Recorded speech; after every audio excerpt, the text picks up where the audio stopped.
Hello అండి, welcome back to my channel. So కొత్తగా join అయిన గురుకులం టీచర్స్కి కొన్ని డిపార్ట్మెంట్స్లో ఇంకా శాలరీస్ రాలేదు. అవేంటి, నెక్స్ట్ కొంతమంది లీవ్స్ గురించి క్లారిటీ అడిగారు.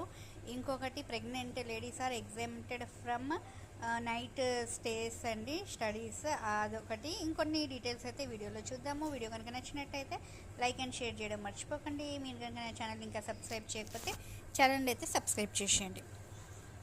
సో ఫస్ట్ థింగ్ అండి, మనకు ఆల్రెడీ శాలరీస్ విషయంలో నేను వీడియోస్ చేశాను.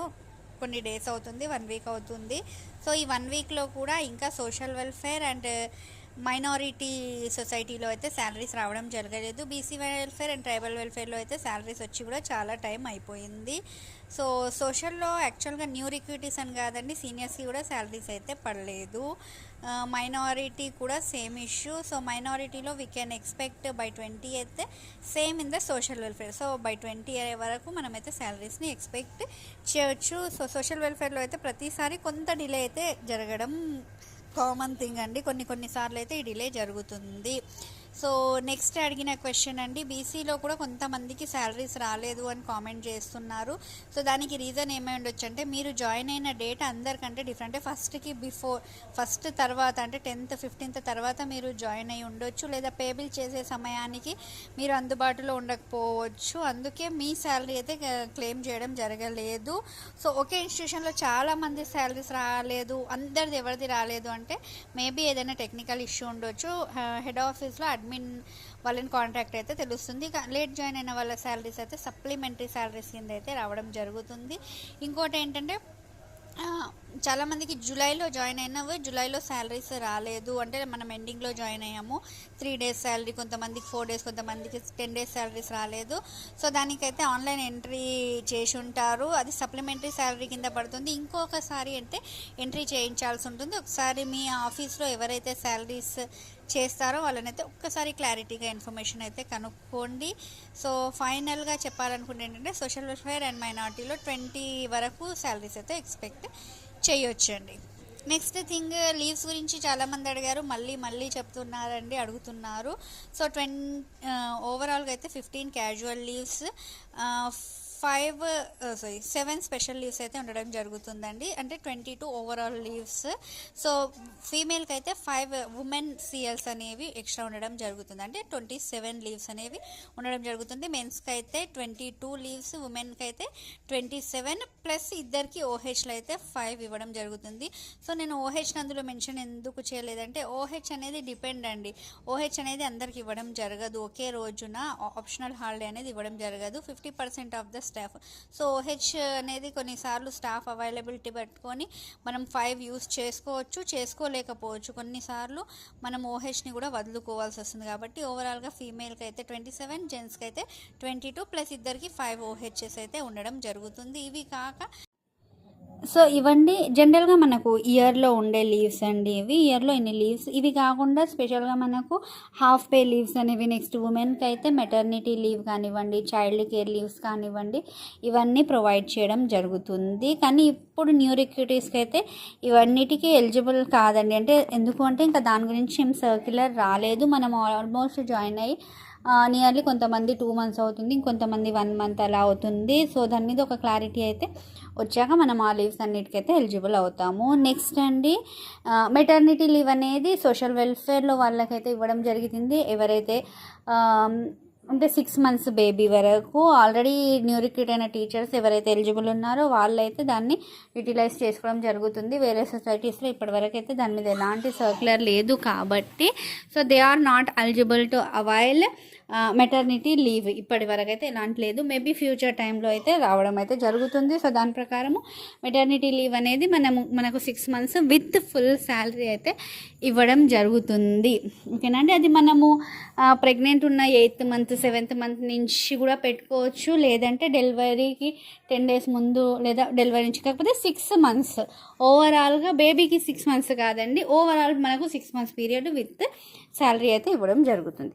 నెక్స్ట్ అండి సోషల్ వెల్ఫేర్లో ఉన్న ఇంకొక సర్క్యులర్ నేనైతే మీకు స్క్రీన్ మీద చూపిస్తాను.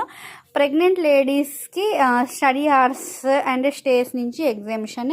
ఇది 2022లో అయితే సర్క్యులర్ రావడం జరిగింది. ఇది సోషల్ వెల్ఫేర్ ఫ్యాకల్టీస్ అందరికీ ఆల్రెడీ ఇంప్లిమెంట్ అయితే అవుతుంది. కానీ ఇది ఇంకా ట్రైబల్ కానివ్వండి, మైనారిటీ, బీసీ వెల్ఫేర్లో ఎవరికైతే ఇంకా ఏమంటారు ఇంకా అప్లికబుల్ అయితే కావట్లేదు. సోషల్ వెల్ఫేర్లో ఎవరైనా ప్రెగ్నెంట్ టీచర్స్ ఉంటే అయితే ఈ సర్క్యులర్ చూడండి. నాకు ఈ సర్క్యులర్ మీకైతే కావాలి అనుకుంటే నాకు ఇన్స్టాగ్రామ్లో మీరు డిఎం చేస్తే నేనైతే ఈ సర్క్యులర్ మీకు పంపించడం జరుగుతుంది. సో సెల్ఫ్ స్టడీ కూడా ఉండదండి. 7:30 to 9:30 ఏదైతే స్టడీ ఉంటుందో దాని నుంచి కూడా ఎగ్జామ్షన్ ఉండింది అండ్ స్టే నుంచి కూడా ఎగ్జామ్షన్ ఉండింది.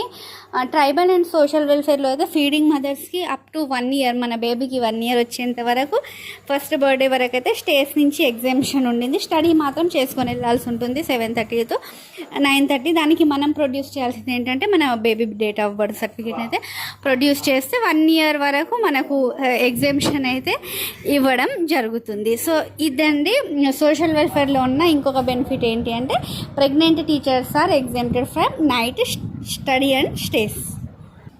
సో నెక్స్ట్ నాకు అడిగిన క్వశ్చన్ ఏంటంటే అండి, ఇప్పుడు మనము మెటర్నిటీ లీవ్ ఏదైతే సొసైటీస్లో రాలేదో మనం ఒకవేళ 6 months లేదా 4 months లేదా 3 months మెటర్నిటీ లీవ్ కనుక అప్లై చేసుకుంటే మన సీనియారిటీ లాస్ అవుతుందా అని అడిగారు.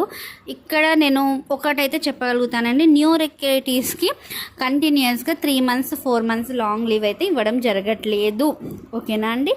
ఒకవేళ మీ సొసైటీలో మీ ఇన్స్టిట్యూషన్లో కనుక మీకు అప్రూవల్ వచ్చి మీరు లీవ్కి మీకు లీవ్ ఇచ్చారనుకోండి, మీ సీనియారిటీ అయితే ఏం లాస్ కాదండి.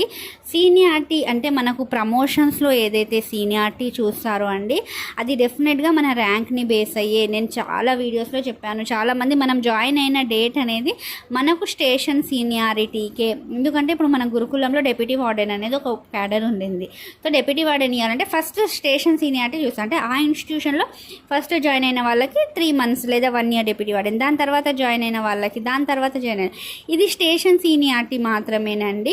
సో మనకు ఒరిజినల్గా రేపు ప్రమోషన్స్లో చూసే సీనియారిటీ, ట్రాన్స్ఫర్స్లో చూసే సీనియారిటీ మాత్రం మనకు వచ్చిన ర్యాంక్ అండి. మనకి ఎంట్రన్స్లో ఏదైతే ర్యాంక్ ఉండింది కదా ఎగ్జామ్ రాసినప్పుడు ఆ ర్యాంక్ ప్రకారమే ఇవ్వడం జరుగుతుంది. సో మీ సీనియారిటీ అయితే మీకేం లాస్ కాదండి. మీరు 3 months 4 months 5 months 6 months leaves పెట్టుకున్నా కానీ, కాకపోతే మీకు ప్రొబేషన్ డిక్లేర్ అవ్వడానికి అంత పీరియడ్ అనేది డిలే అవుతుంది. ఎవరైతే మెటర్నిటీ లీవ్కి వెళ్ళారో వాళ్ళకు కూడా సేమ్ ప్రొబేషన్ డిక్లేర్ కాకముందు కనుక మీరు మెటర్నిటీకి వెళ్ళారు 6 months అంటే మీకు అక్కడ ప్రొబేషన్కి 6 months అనేది అందరికంటే లేట్ కావడం జరుగుతుంది.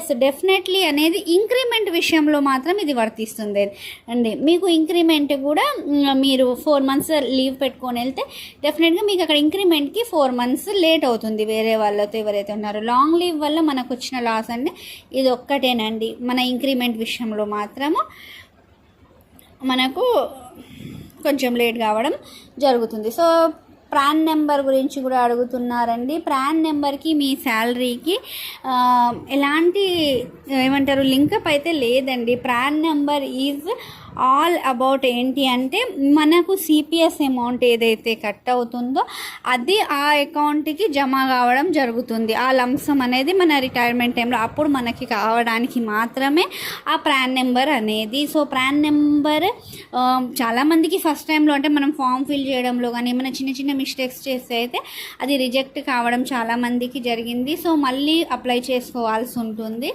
సో 2 sets ఫామ్స్ అండ్ మన ఏమంటారండి ఆధార్ కార్డు, పాన్ కార్డు, మనకు అపాయింట్మెంట్ ఆర్డర్ వచ్చింది, నెక్స్ట్ మన joining letter, bank account front page అయినా పర్లేదండి. కొంతమంది క్యాన్సల్డ్ చెక్ అడుగుతున్నారు.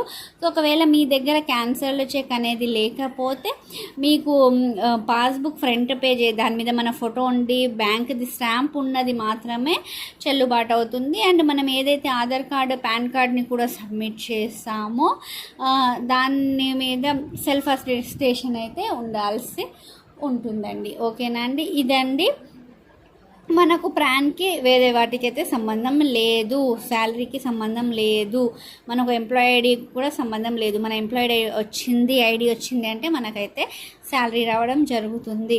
సో శాలరీ రాని వాళ్ళు ఇంకేమైనా ఎవరైనా ఉంటే అంటే వేరే అందరికి వచ్చింది, బీసీ వెల్ఫేర్లో అన్ని సొసైటీస్కి వచ్చి మీ ఇన్స్టిట్యూషన్కే శాలరీ ఆగింది, మీ ఇన్స్టిట్యూషన్లో ఎవరికి రాలేదంటే సో మీ దగ్గర శాలరీస్ గురించి ఎవరైతే చెక్ చేస్తున్నారో వాళ్ళకైతే ఒకసారి కనుక్కోండి. లేదు ఇన్స్టిట్యూషన్లో అందరికి వచ్చి మీకు ఆగింది అన్నా కూడా ప్రాబ్లం మీ దగ్గర అంటే మీ ఒక్కరికే అయి ఉంటుందండి. కానీ బీసీ వెల్ఫేర్లో అయితే శాలరీస్ అందరికీ క్రెడిట్ కావడం జరిగింది.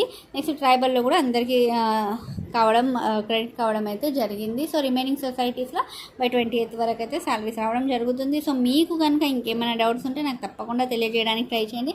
సో నెక్స్ట్ వీడియో అనేది డిపార్ట్మెంటల్ ఎగ్జామినేషన్ గురించి అయితే చేస్తానండి. డిపార్ట్మెంటల్ ఎగ్జామినేషన్ ఎందుకు రాయాలి, సో మనకు టీజీటీ టు పీజీటీ రాయాలంటే మనకు ఏమంటారు క్వాలిఫికేషన్ ఉంటే సరిపోతుందా, డిపార్ట్మెంటల్ టెస్ట్ రాస్తే సరిపోతుందా, నెక్స్ట్ అయితే మొత్తం ఆ వీడియోలో క్లారిటీగా ఇవ్వడానికి అయితే ట్రై చేస్తాను. వీడియో కనుక నచ్చినట్టయితే లైక్ అండ్ షేర్ చేయడం మాత్రం మర్చిపోకండి. Thank you.